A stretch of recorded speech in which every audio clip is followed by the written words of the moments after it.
Everything, everything gonna be all right this morning. Ladies and gentlemen, welcome to yet another episode of It's Me Speaking to You. I am your host, Jeffrey Wilson, coming to you from Club 4600 on this fine day, September 8th, the year of our Lord 2015. Oh, we have a very special guest again today with a very, very interesting story, ladies and gentlemen. He has, unbeknownst to me up until about a year or so ago, I found out this gentleman lived 2 doors down from me when I was a child.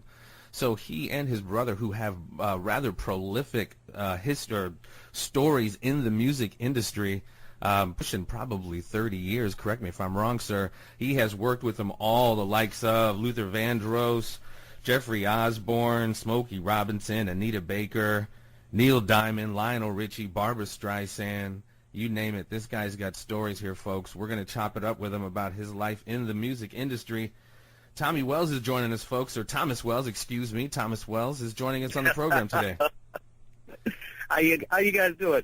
We're doing good, my man. Is Thomas all right? I don't know why Thomas just comes up. I got a nephew, and I guess that's just probably why I call him Thomas. Is Thomas okay, or is that too formal or too informal? Thomas is the only name I go by. only time anybody ever called me Tommy is back home in the Quad Cities, But once I hit adulthood and came out to Los Angeles, it's always been Thomas. Copy that. I will respect that request, sir. It's Tommy from here on out. You can call me that. You grew up with me. Well, yeah, the 2 doors down. That's what I said. My mom and dad, who obviously you know very well, and my older brothers and sisters, at least my older brothers, it kind of filled me in about a year or so ago that we had some very interesting cats that lived down the street from us when we were growing up. If you don't mind, my friend, give us just a little brief background on your life in the Quad Cities, how you got yourself out of there, and what prompted you to get out, and what got you into the business you're in now, my friend. All right. Okay, man, I'll try to make it brief. Well, not yet. Okay. I moved to the Quad Cities, man, in first grade, man. I'm originally from California, but I lived in Rock Island from really the first grade, on to my senior year, and had a great time, man. Very happy I was raised there. Your family was one of the first families I met as a kid, growing up in Rock Island. Your dad has always been really, really instrumental and great to me, man, especially with me growing up with 10 brothers and sisters and not have a father in my life or living with us at the time. But shout out to Kenny Wilson. Thank you, Kenny Wilson. Major.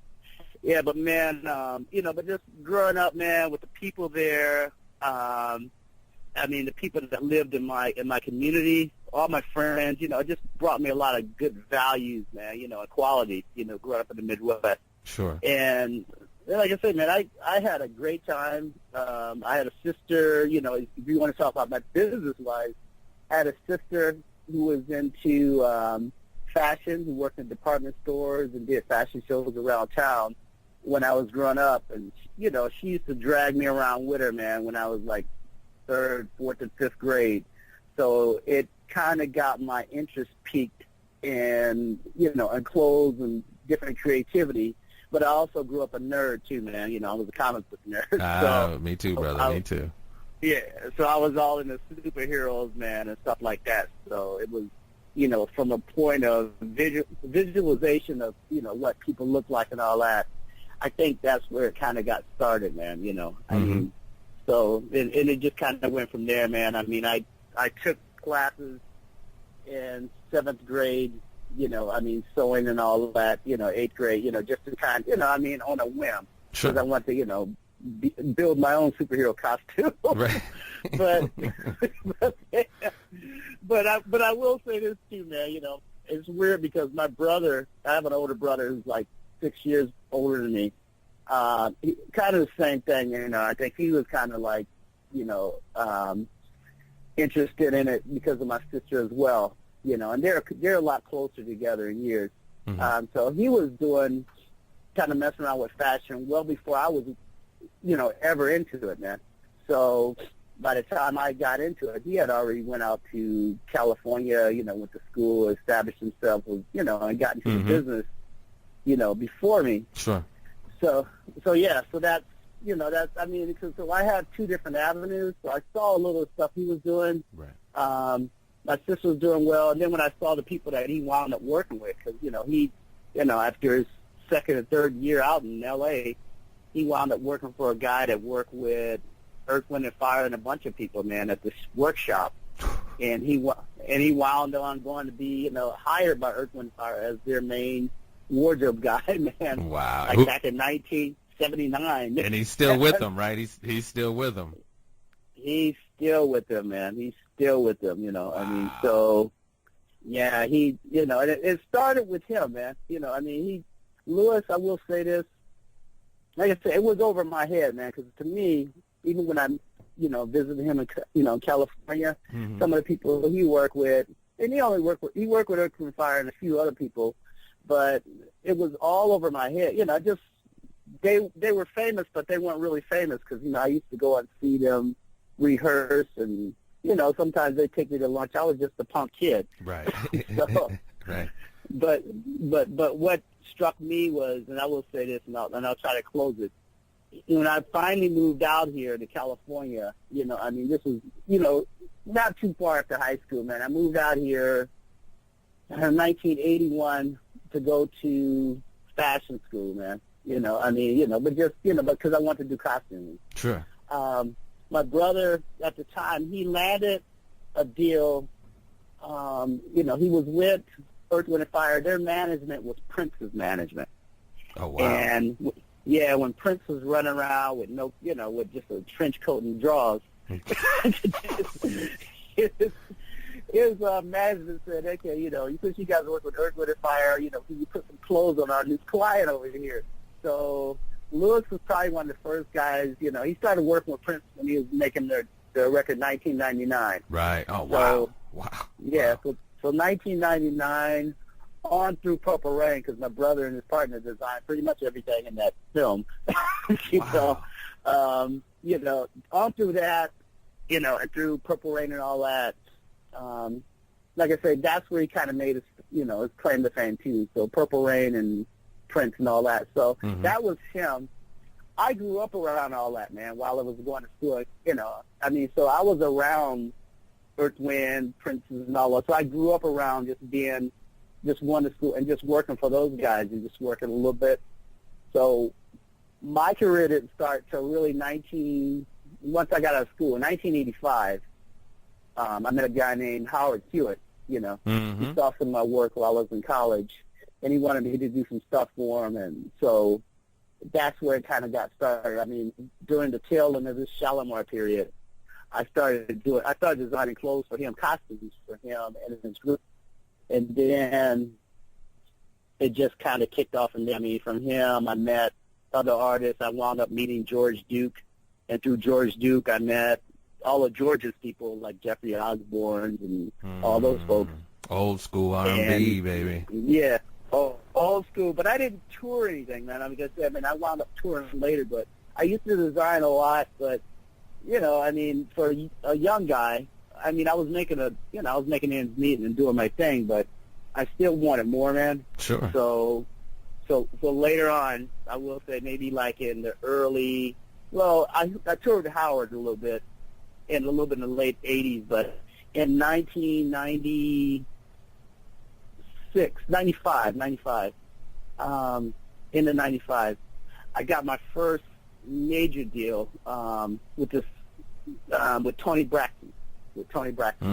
Her camp liked some of my stuff, and they liked my work. So they invited me in, and from there it kind of snowballed, So I went from Tony, then Tony's people, then In Vogue's people liked my work, so they hired me over there. Dang, brother. And some In Vogue, Puff Daddy and the family and all, Mace and all those guys said we want them on tour helping us out. And then it just snowballed from there, man. So every year, I started a touring career as a wardrobe supervisor. Then it just shifted into something totally different, but I still do costumes and wardrobe, man. So that good word travels fast. That good word caught on, and like you said, just snowballed from there.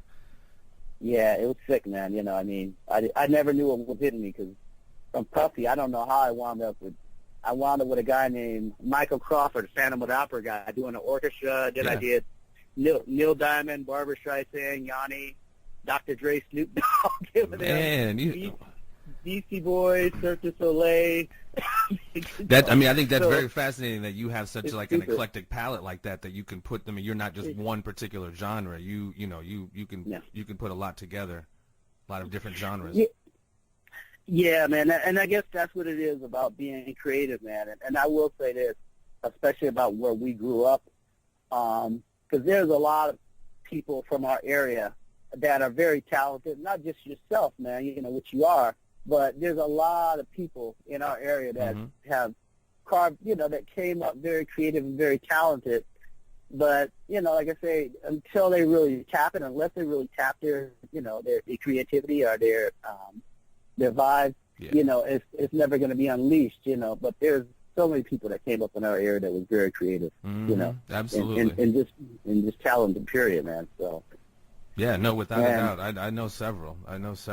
So sure. where does that bring you to now in the biz? I know obviously you're still currently, I remember you had said you're still pretty prominently working with Barbra Streisand and Neil Diamond. Tell us a little bit about what you're up to now.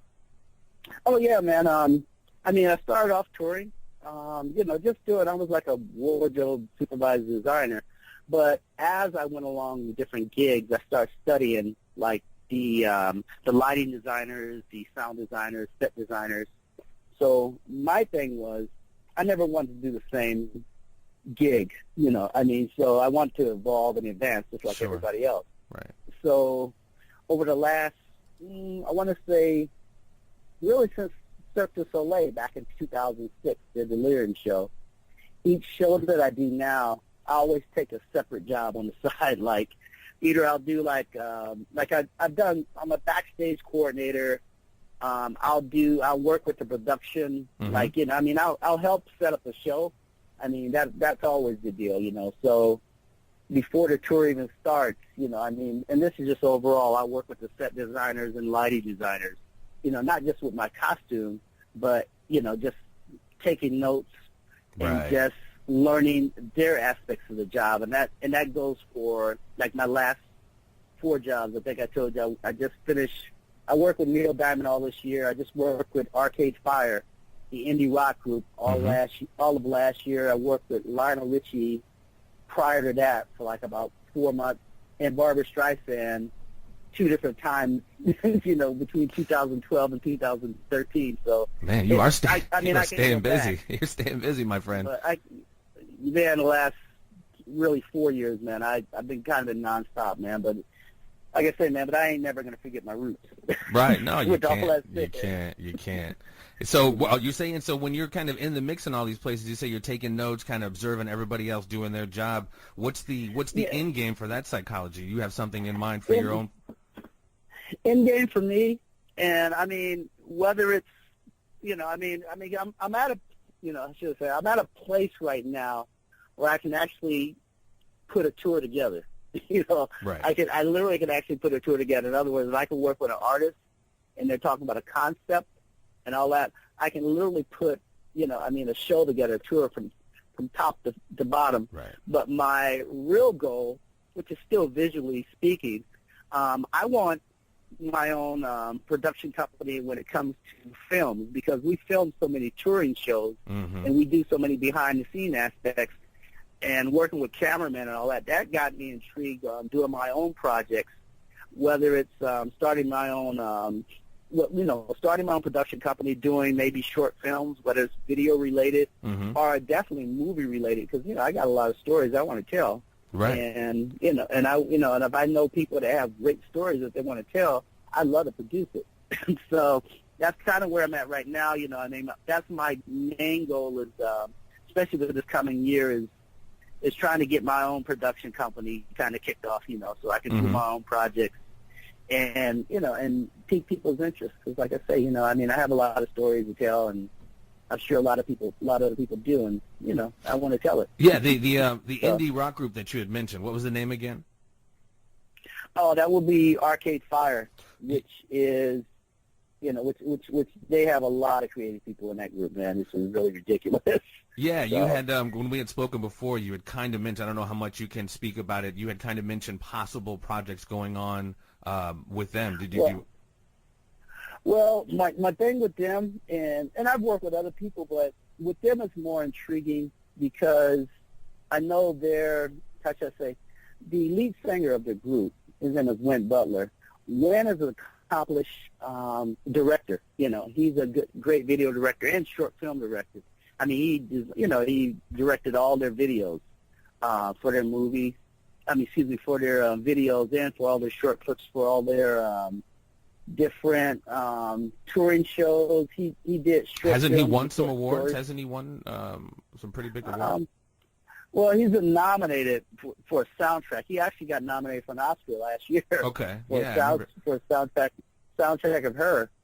Oh wow. But even with that, he's a very talented director, and I just watch him do his thing, and I've always been intrigued about it, and I'm hoping to continue working with him on some basis, working with his production in the future. Sure. And I will say this, I also learned and picked up a lot of stuff from another guy who was a prominent director, but he passed away a few years ago, and that was MCA, which is Adam Yauch from the Beastie Boys, yeah. Yeah. He was, he had a company called Oscilloscope out of New York, and even when I was working with him, I used to always help him out on his little short film projects. So little stuff like that, always had me intrigued about, not only telling the story, but actually putting it together and just presenting it, period, in a way that everybody would really feel it. Yeah, so, the Beastie Boys, they were always known for their videos being almost kind of like mini short movies, very intricate, Intergalactic comes to mind, just so many moving parts to that, an homage to the old Japanese kind of hero flicks. But yeah, those guys were very, very talented, and that was definitely a loss, losing Adam there. Yeah, it was, man. It hurt me a lot too, but like I said, I learned a lot from him. And those guys, like I say, they showed me a lot, just working with them the 6 months that I did. Right. And I will say this, all in all, especially for my field, the main thing, anybody that's artistic in any capacity, the more you evolve and you express, your art, your vision on something, and you have an opportunity to express it, and especially on film, in a way that people can be passionate, and see what you see. Right. That's kind of your reward, That's your end game of getting it done. Right. But it's, the game to start it is like my vision too. Just getting it started and getting it completed. Whatever I do, but that's kind of what I want to do. I want to do little short film projects and see where it goes from there. Right. Yeah, and as a graduate of film school, essentially, I went to Columbia College in Chicago, majored in basically film and video production, and that's always a beautiful thing when you can kind of take your vision and take it through that whole process, pre-production, production, post-production, and really kind of make people feel it. It is definitely rewarding. As far as the music, I'm sorry, did you have something to add to that? No, I was just saying, and doing it for the art, man. Yeah, no, absolutely. You do it definitely for the art, man, because like I said, if you do it for the art, you do your passion, man, all the rewards that come in the end. Right, and that's so absolutely true. Your motivation cannot be, kind of external stuff. It really just has to be nurturing your passion within you, and because, like you said, if you do that, everything kind of falls into place. I really agree. Speaking as an individual who's been in the music business, I don't know if this is something or information you're very privy to, but the internet has really kind of changed the game as far as the music industry goes. And again, I could be wrong, but it seems like musicians and artists now really rely on their touring for their revenue more so than their album sales. Do you notice that to be true? And how do you see the internet kind of affecting the game and affecting the game? Well, my take on that is just because I talk to and work with a lot of musicians, and you're exactly right, man. Nowadays to make most of your revenue, you have to tour, man. You have to go out and present it to the people that capacity did, because ever since Napster, from way back in the day, and people giving out, people putting, your music on the web for free, where other people don't have to pay for your art, that kind of changed the game. And, of course it pissed a lot of musicians off, because now it's like, okay, that's their way of living, Cutting into the bottom line. Yeah, so now, it kind of eliminated a lot of record companies too, man. That's what I was going to ask you too. Yeah, how that affected the relevance of record companies. Well, that's just it. It really eliminated a lot of record companies, and really, to me, I don't really know if there is a quote unquote music business, so to speak. Because my thing is, the business of music. Yeah, you want to get paid for your art. Now you're pretty much getting paid for a lot of your live shows, or if you can understand the business, how to capitalize on it, through certain websites or certain, Sure. certain iTunes, ways of going about doing it, then you can capitalize on it. But most of the music business to me now is more distribution.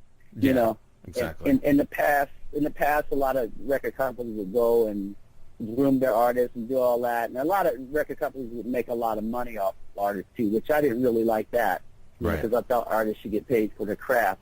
However, nowadays I respect. Don't get me wrong, I do respect YouTube because it's introduced a lot of people and a lot of stuff that I would never have picked up or saw or even listened to unless I actually got on there and actually heard it for the first time. But so a lot of people, it's brought to the format of people doing their own thing, and displaying their music and their and their art form to people all over the world. Sure. But so I do like that aspect to a degree, but I still think you should be compensated for your music. I don't mind people giving you a taste of what they do, Right. or a snippet, but Well, as an individual who obviously you say you put together a lot of different shows, from Cirque de Soleil to Puffy or whatever. Do you notice now with such a heavy reliance on your concerts being your main source of revenue, do you notice acts becoming much more elaborate with their stage shows in the hopes that maybe I know that costs a lot more, so I don't know if that's cost efficient, but do you see kind of the Gagas and the other acts really kind of going really elaborate with their shows to try to make them almost like movies, if you will? You know what I'm saying? My thing is this. I think. I'm sorry, man. That's all right. My thing is this. If with shows, it depends on talent. Hello? Yeah, no, I'm here. I'm sorry. Yeah, my thing is, it depends on talent, man, because if you have talent, genuine quality talent, you don't need a lot of elaborate stuff around you, and I'm saying this as a visual guy, as a wardrobe person. Sure. My thing is, it depends on the artist. If you're about your art, if you're a musician or what have you, I think if you're going to do something elaborate, if you want to go the costume route, yeah, I'm for it, because, that's more business for me. But if you're an artist and your talent is so-so and you need a million dancers around you and a million gimmicks and all that. It becomes an overcompensation for lack of talent, basically. Yeah, and that's, I guess that's what it means to me, man, because my vibe is this. I've been on stage, man, where I just want a band, like when I was out with Maxwell, it was just myself, him, and his band, and not a lot of visuals around us, and his talent, went, that was on display. But certain artists are really good, but they need a lot of dancers to compensate for their, how should I say, their stage presence. Sure. And so stage presence and visuals and all that. And some of it you want to give the audience their money's worth, which you do. But sometimes, I want to say like Gaga. Yeah, and there's a lot of other acts, they can kind of overdo it a little bit, man. Yeah, no, that's true. And it could eat up, like I say, it can eat up a lot of your money. Yes. While you're touring, and sometimes, some people, they just want to hear you. They may not want to see all that. Right. They want to hear the real you instead of seeing, you and, different music that people have sequenced in, or vocals that people have sequenced in. Right. So pyrotechnics and fireworks, and it just becomes a bit much sometimes. Yeah, so it's like I said, man, all in all, it depends on what you're looking for, man, and that goes across the board. You know, I mean, if you want to see the video that they created, which a lot of artists they do, they may just give you the video they created on stage. They may give you that video that you've seen on stage. So that could be a lot. You know, I mean, that could be a lot of fluff. That could be a lot of stuff. But if you just want to give them a show or what have you, you know, I mean, you can give them stuff, but you got to keep in mind that they really want to see you and see you perform. Right. And do what you do. They want a different version of you, not just the stage video version of you. Right, or the radio edit of your biggest song. Yeah. Yeah, they want to see another vibe. They want to feel you. Yeah, no, I totally get it. So check it out. I don't want to keep you too much longer. In your illustrious career, it's been long in the industry. Give me a couple of, you know, for lack of a better term, your Mount Rushmore of events that you've done. It doesn't have to be a particular huge star, but, you know, Cirque du Soleil. In your 30 years or however long it's been, what's been some of your favorites? My favorites? Oh man, you know, everybody asks me this, man. But I know, and I know I get frowned upon by my latest artists too, because I love Neil Diamond to death, man, and I will say he's in my top 5. but I will say, man, the funnest tour I've ever been on, and quality people from start to finish, was the Beastie Boys. Oh, wow. And that was the Beastie Boys, man. I love Neil. Arcade Fire. I would say Beastie Boys, Arcade Fire. Definitely. My very first tour was with Howard Hewitt, so I'll give that one. You know, I have to put that because it was my first tour. Right. You know, and probably, you know, Dr. Dre, Snoop Dogg, and all those guys that Up in Smoke tour with him. Oh, you were on that one? Ice Cube. Yeah, man. You know, hey, you know, you ever see the credits? I'm on the credits and in the DVD if you ever look for me. Well, I'm gonna be interviewing another individual actually who was pretty intimately involved with Death Row. He was actually the bass player of the Dramatics. His name is Edward Green, T Money Green. He's gonna be on the show here in a few days. Are you familiar with Solar Records? Oh yeah, man. That's Howard Hewitt's company, man. That's okay. I went to school, and a good friend of mine, shout outs to my friend Nalier Van Brunt, his dad, Peter Van Brunt, was right under Dick Griffey at Solar. I'm not sure if you're familiar with Dick Griffey. I've heard that name, Van Brunt. I do know Dick Griffey. Actually, me and his daughter are really good friends right now, Carolyn. Okay. So, is he still in Africa? Who, Griffey? Or? I thought he was living in, Mr. Griffey, I thought he was living in Africa. No. Okay. No, actually, he passed away, man, a few years ago. Oh, I apologize. I'm sorry. I didn't know that. No problem. He passed away a few years ago. I mean, like I say, man, Solar Records gave me my first, you know, when I first got out of school, they gave me my first, I worked with Howard. You know, I mean, I toured with Howard. But I also got a chance to design clothes for two of their acts, Climax and Midnight Star. Okay, okay, nice. Because they're on the bill. Yep. And so with that said, man, I mean, all those guys, I'm still good friends with them today. I mean, I was a punk kid, man, so they gave me my start, man. Well, that's an interesting, that whole area, Dick Griffey, Solar Records, it has such a very interesting story as it relates to the beginnings of Death Row, because that's where Death Row started in those Solar studios. Yeah, man, they need to do it straight out of Solar. Yeah. I've heard some stories, man. I've heard some stories. That's why it's so fascinating. I could talk to you forever. I'm sure you just got plenty of stories, even off air on 30 years in the music business. I was there, bro. So, you know, you probably heard most of them right. Yeah. It's pretty wild stuff. Mr. Thomas Wells, man, I thank you so much for taking the time. I know you're a busy dude. You clearly got a lot going on. Thank you for hooking a brother up from the old neighborhood, my man. I thank you so kindly. Well, thank you, Jeffrey, and say hello to your mom and dad for me. I will. And if I get out to L.A., man, you need to take me on the grand tour, brother. You need to hook a brother up and show me what's up. Oh, you got it, man. You totally got it, man. All right. You know, it's very interesting. Yeah, so, I'm sure it is. Come on out. All right, my man. You keep doing what you're doing, man. Take care and be well, my friend.